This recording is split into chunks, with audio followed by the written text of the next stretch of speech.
penyebab dia bocor, ususnya itu bocor. Saya sarankan sih tidak untuk dikonsumsi terus-terusan.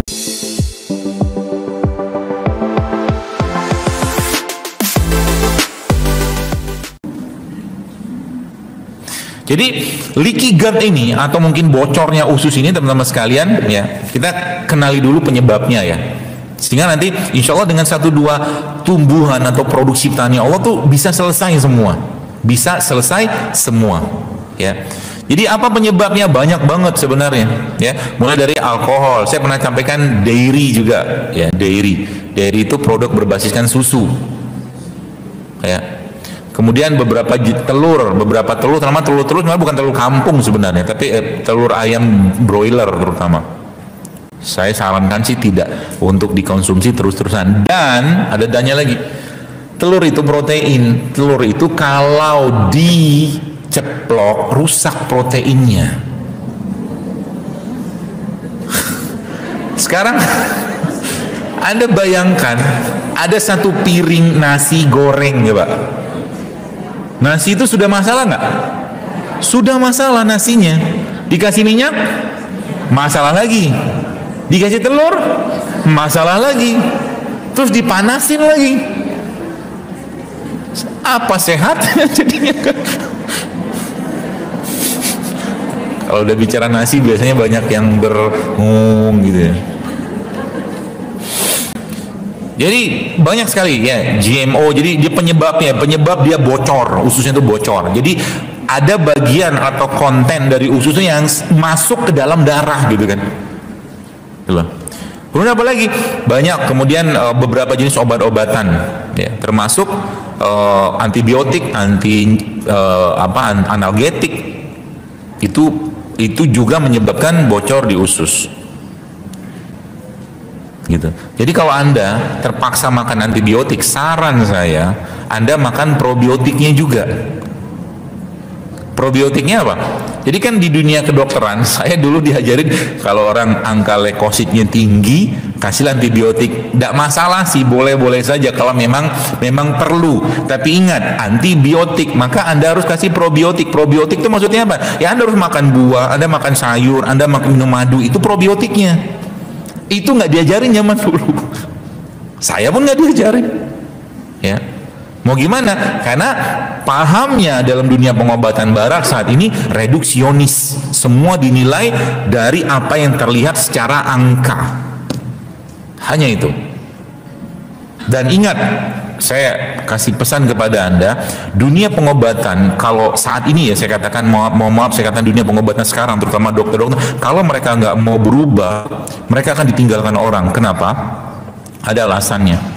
Karena nanti ke depan itu orang akan bicara tentang kesehatan itu tuh ibu sekalian, nanti kita akan kita akan bicara bagaimana kita bisa self care gitu kan. Bahkan Thomas Edison itu mengatakan nih, the doctor in the future, dokter masa depan nanti dia nggak lagi kasih obat, tapi dia akan cerita bagaimana ya meletakkan manusia itu sebagai sosok yang paripurna, yang holistik dengan diet segala macam. Jadi ke depan akan seperti itu. Kenapa? Karena memang kondisi sekarang ya pengobatannya mas sekarang ini ngobatin orang. Betul? Pernahkah Anda datang ke rumah sakit atau ketemu dokter dalam kondisi Anda pengen silaturahim dengan dokternya? Nah, ada kan? Kalau sakit baru datang kan gitu kan? Makanya dokter itu pengobat sebenarnya. Kenapa? Karena kita tidak diajarkan untuk menjaga kesehatan. Gak diajarin ya, makanya saya pernah kasih tahu kan, kalau obat itu berfungsi dengan baik harusnya kita bebas obat. Tapi kenyataannya ketika makan obat terus menerus kita hampir nggak bisa lepas dari obat ya. Jadi healthcare itu yang sekarang old healthcare fokus itu disease, fear and risk. Kalau kena kencing manis maka tidak bisa sembuh, betul? Fear, harus makan obat seumur hidup.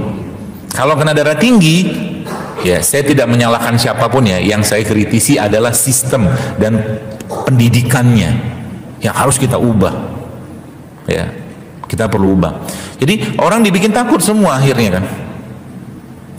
Semua bikin takut, ini takut, semua takut supaya apa? Supaya Anda nggak kena ini, Anda harus minum ini. Gitu terus ujung-ujungnya. Ya. Nah, kedepannya kita akan bicara tentang function empowerment community gitu kan. Makanya sebenarnya saya senangnya kenapa? Karena ketika kita bicara di masjid ini kan komunitas sebenarnya. Apalagi ibu-ibu nih sebagai penguasa dapur, Anda punya otoritas penuh untuk memberikan asupan yang terbaik kepada keluarga Anda di rumah.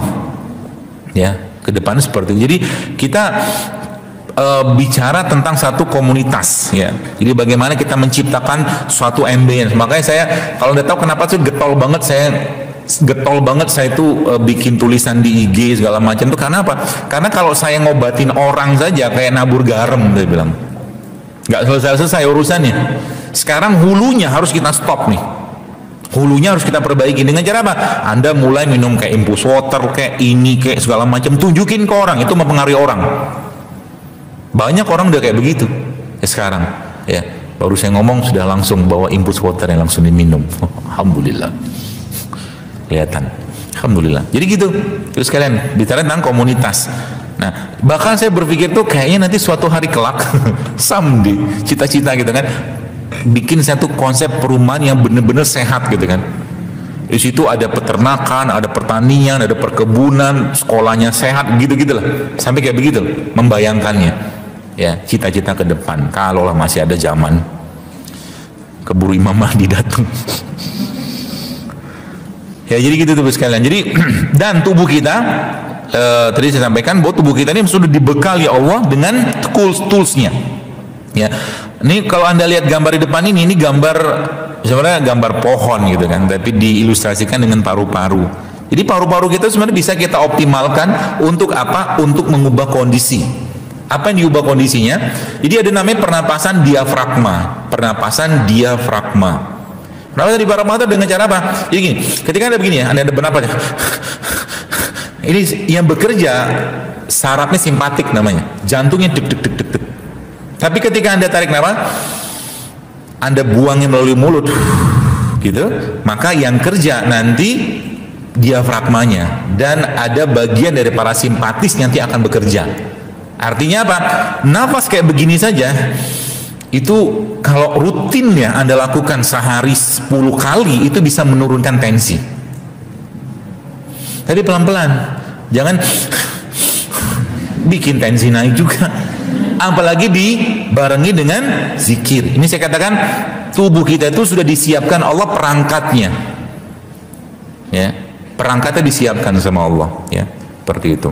Apa yang terjadi kalau seandainya dia hirup nafas kemudian dia menghembuskan perlahan gitu, maka sebenarnya perut Anda ya, dama paru-paru kita ya akan terisi penuh dengan oksigen. Ya, itu baru satu ya, baru satu toolsnya ya, seperti itu. Jadi sains memang zaman sekarang ini menunjukkan bahwa ada satu penelitian ya. Jadi ternyata usus yang baik atau usus yang buruk itu berhubungan dengan behavior. Coba. Jadi kalau kita ya ada siapapun lah, fulan atau fulana yang punya kebiasaan kurang baik atau tidak baik atau mungkin mood swing atau baper-baperan, coba dicek yang dimakan apa. Mungkin paginya nasi goreng, siangnya cilok, cireng, misalkan gitu, sorenya seblak, misalkan gitu. Mungkin, karena itu hubungannya dengan behavior, Maka orang yang sehat, pikirannya, raganya pasti makanannya sehat. Kalau makanannya sehat, maka makanan tadi pasti mengandung antioksidan. Itu kuncinya. Jadi kalau Anda makan sesuatu, maka lihat, ini kira-kira yang saya makan ini bikin penyakit atau bikin sehat? Mikirnya kayak begitu. Falyanzuril insana ila ta'ami. Mikirnya kayak begitu. Jadi kalau sudah kayak begini, maka Anda mulai mikir. Bahkan beberapa teman yang saya lihat di teman-teman di IG itu kan sekarang tuh kalau dikasih dia cerita tentang bagaimana masuk ke supermarket atau dapat suatu makanan-makanannya, mereka udah nggak selera lagi makan itu gitu. Yang bener tuh itu sebenarnya. Ya, artinya kalau masih selera makan yang nggak sehat, maka pikiran sama ususnya masih belum sehat gitu kan, masih sakit, gitu. Ya. Nah jadi bagaimana kita bisa mempelajari itu, bagaimana kita bisa mengobatinya. Jadi kalau kita bicara tadi healthy gut atau leaky gut itu teman sekalian, jadi dia banyak penyebab ya, penyebabnya itu yang menyebabkan ususnya itu barriernya atau mungkin batasannya ya, antara satu usus dengan lain itu. Kalau yang healthy dia tight, kencang, dia bagus. Tapi kalau dia sudah bocor maka dia kebuka gitu kan. Kalau kebuka maka toksin pasti akan masuk ke dalam darah. Gitu. Obatnya apa sih? Obat leaky gut ini apa? Sebenarnya simple banget. Ya, obatnya adalah puasa.